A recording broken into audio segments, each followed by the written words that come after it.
بسم اللہ الرحمن الرحیم یا ایہا الذین آمنوا، اے ایمان والو، لا تقربوا الصلاۃ، نماز کے قریب نہ جاؤ اس وقت کے وانتم سکارا، جب تم نشے کی حالت میں ہو، حتی تعلموا ما تقولون، جب تک کہ تمہیں اس بات کا پتہ نہ چلے کہ تم کیا کہتے ہو۔ شراب کے بارے میں یہ بات پہلے بھی بتائی جاتی ہے کہ اللہ رب العزت نے شراب کو ایک ہی حکم سے نہیں بلکہ 3 بالتدریج احکام سے حرام کیا تھا۔ پہلی دفعہ یہ کہا تھا بس کہ شراب اور جوا دونوں گناہ کے کام ہیں، اور ان کا گناہ جو ہے وہ فائدے سے زیادہ ہے، بس اتنا ہی کہا، روکا نہیں، شراب پینے سے منع نہیں کیا۔ سورہ بقرہ میں ہم پڑھ کے آئے ہیں یسألونک عن الخمر والمیسر قل فیہما اثم کبیر ومنافع للناس، اس میں گناہ بھی ہے اور فائدے بھی ہیں، واسمہما اکبر، ہاں گناہ ان کا زیادہ ہے، فائدہ کم ہے۔ مطلب چونکہ ایک چیز لگ گئی تھی لوگوں کو، نشہ جو ہے اس کو یکدم انسان کے لیے چھوڑنا مشکل ہوتا ہے، تو بہت سارے صحابہ ایمان والے یہی سن کے شراب چھوڑ گئے تھے۔ سارے تو پیتے ہی نہیں تھے نا، جو پیتے تھے ان میں سے بھی زیادہ جو ہیں وہ چھوڑ گئے۔ لیکن جو کچھ پیتے تھے کبھی کبھار دعوتوں پہ، ایک دفعہ ایسا ہوا، حضرت علی رضی اللہ تعالیٰ عنہ بیان کرتے ہیں کہ عبد الرحمن بن عوف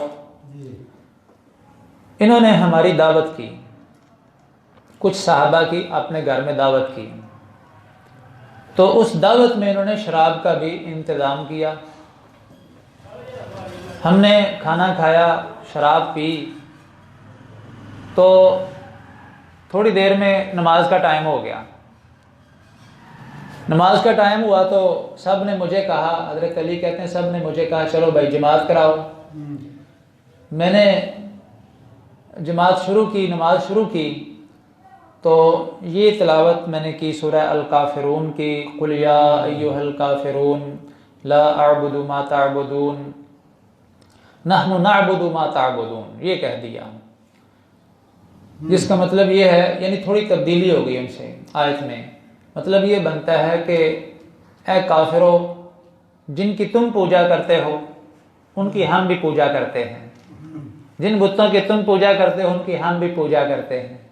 اب یہ الفاظ ایسے تھے کہ جو سراسر شرک والے تھے، لیکن چونکہ یہ نشے کی حالت میں ہوئے تھے، یہ عمدن ادا نہیں ہوئے تھے۔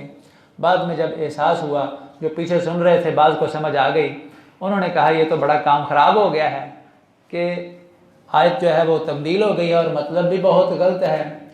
تو پھر تفاسیر میں لکھا ہے کہ اللہ رب العزت نے یہ آیت نازل فرما دی، یا ایھا الذین آمنوا لا تقربوا الصلاۃ وانتم سکارا حتی تعلموا ما تقولون، اے ایمان والو، جب تم نشے کی حالت میں ہو تو پھر نماز کے قریب بھی نہ آؤ، یعنی نماز کی جگہوں کے قریب بھی نہ آؤ، مسجد میں بھی نہ آؤ۔ تو نماز بھی نہ پڑھو اور مسجد کے قریب بھی نہ آؤ جب تک کہ تمہیں اتنا ہوش نہ آ جائے کہ تمہیں سمجھ آنے لگے کہ تم کیا کہہ رہے ہو۔ تو یہ آیت جب نازل ہوئی تو پھر بہت سارے صحابہ نے شراب پینا چھوڑ دی، کہ جب شراب پئیں گے بعد میں نماز کا وقت ہوگا تو اللہ کہتا ہے نماز نہیں پڑھنی، تو نماز چھوڑ دیں گے، نماز تو نہیں چھوڑیں گے، اس لیے شراب چھوڑ دیں گے۔ تو صحابہ نے پھر شراب چھوڑ دی۔ اب کوئی اکا دکا جو رہ گیا اس کے لیے پھر اللہ تعالیٰ نے آخری جو ہے وہ آیت اور حکم نازل فرما دیا کہ آج سے تم پہ شراب حرام ہے۔ جب حرام ہوئی تو پھر سیرت کی کتابوں میں لکھا ہے کہ جتنی گھروں میں پڑی تھی نا مٹکے، وہ سارے صحابہ نے گلیوں میں توڑ دیے اور گلیوں میں شراب جو ہے وہ بہنے لگی۔ تو اس کے بعد پھر کسی نے شراب نہیں پی۔ تو یہ دوسرا موقع تھا جس میں کہا گیا کہ نماز کے قریب نہ آؤ۔ ولا جنوباً، اسی طرح جنبی آدمی جو ہے، جو ناپاک ہو چکا ہے، وہ بھی نماز کی جگہ کے قریب نہ آئے، یعنی مسجد میں وہ بھی نہیں آ سکتا۔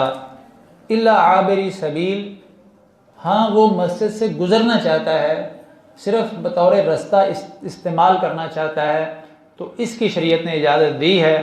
ٹھہر نہیں سکتا جنبی آدمی، ناپاک آدمی مسجد میں، مرد ہو یا عورت ہو، گزر سکتی ہے۔ جس طرح کہ ایک دن نبی صلی اللہ علیہ وسلم نے حضرت عائشہ رضی اللہ تعالیٰ عنہ سے کہا مجھے ذرا مسجد سے وہ چٹائی پکڑ کے لاؤ، تو وہ کہتی ہیں کہ میں تو مسجد میں نہیں جا سکتی۔ تو آپ نے کہا آپ لا سکتی ہیں، مسجد میں ٹھہرنا درست نہیں ہے، لیکن مسجد سے چٹائی پکڑ کے لانا جو ہے، صرف جانا اور آ جانا، گزرتے ہوئے کو کام کر لینا، اس کی شریعت نے اجازت دی ہے۔ تو فرمایا حتی تغتسلوا، یہ ممانت کب تک ہے؟ کب تک تم نماز نہیں پڑھ سکتے، کب تک مسجد میں نہیں جا سکتے؟ جب تک کہ تم غسل نہ کر لو۔ یعنی جنبی آدمی کے ساتھ اس کا تعلق ہے، ناپاک آدمی اتنی دیر تک مسجد میں نہ جائے، نہ ٹھہرے جب تک کہ وہ غسل نہ کر لے۔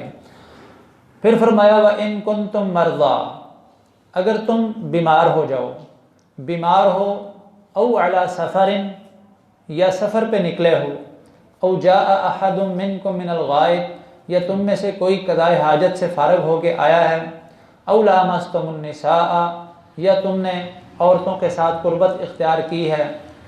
چار صورتیں بیان کر کے اللہ کہتے ہیں فَلَمْ تَجِدُوا مَاءً، تمہیں پانی نہیں مل رہا۔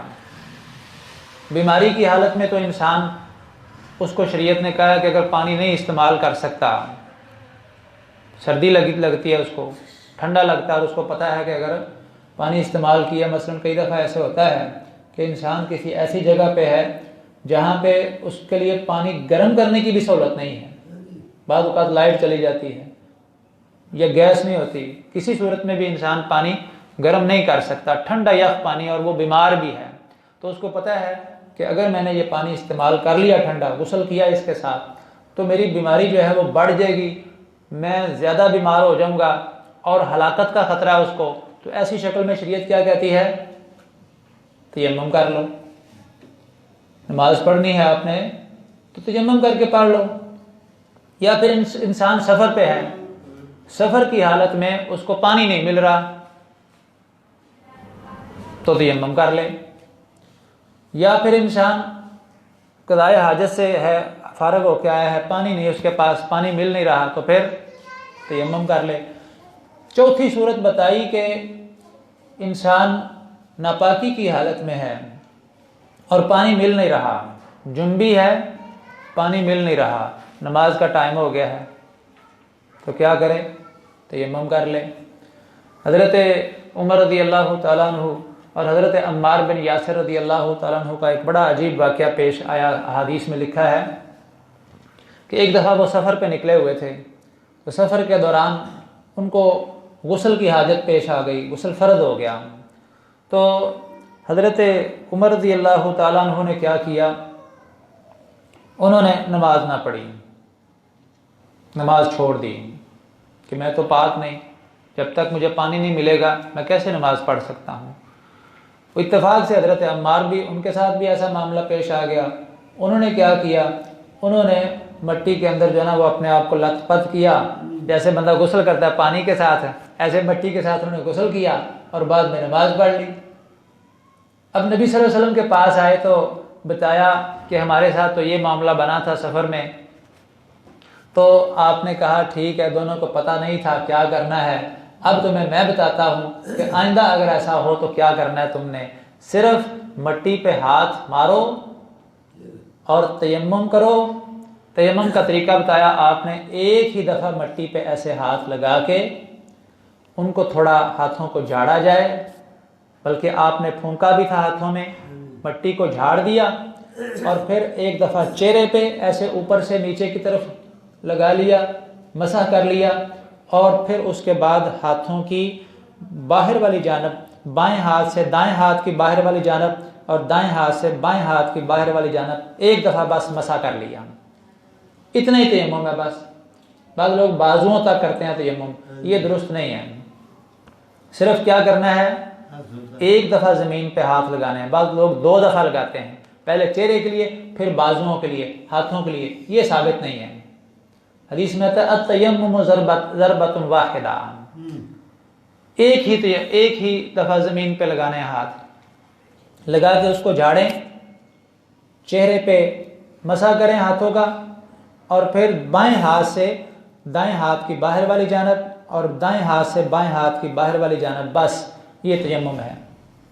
تو فرمایا اے عمار بن یاسر، اے عمر، تمہیں اتنا ہی کافی تھا کہ تم تیمم کر لیتے. یہ جس نے غسل نہیں کیا اس کو بھی نہیں پتا تھا، چلو وہ بھی اس وقت جو اس نے کیا ٹھیک کیا ہے. اور جس نے لیٹ کے یہ سارا اپنے آپ کو لت پت کیا ہے، چلو اس کو نہیں پتا تھا، اس نے جو کر لیا کر لیا. اب آئندہ ایسا ہو تو اس طرح کرنا ہے. اللہ اکبر. تو فرمایا فامسحوا بوجوہکم وایدیکم، مسح کر لو. فتیمموا صعیدا طیبا، پاک مٹی سے تیمم کرو. تیمم کیا ہے؟ فامسحوا بوجوہکم وایدیکم، اپنے چہروں کا اور ہاتھوں کا مسح کرو. پہلے چہرے بعد میں ہاتھ. ان اللہ کان غفورا رحیم عفوا غفورا، بے شک اللہ بہت بخشنے والے، بڑے معاف کرنے والے ہیں. اللہ بہت معاف کرنے والے، بہت بخشنے والے ہیں.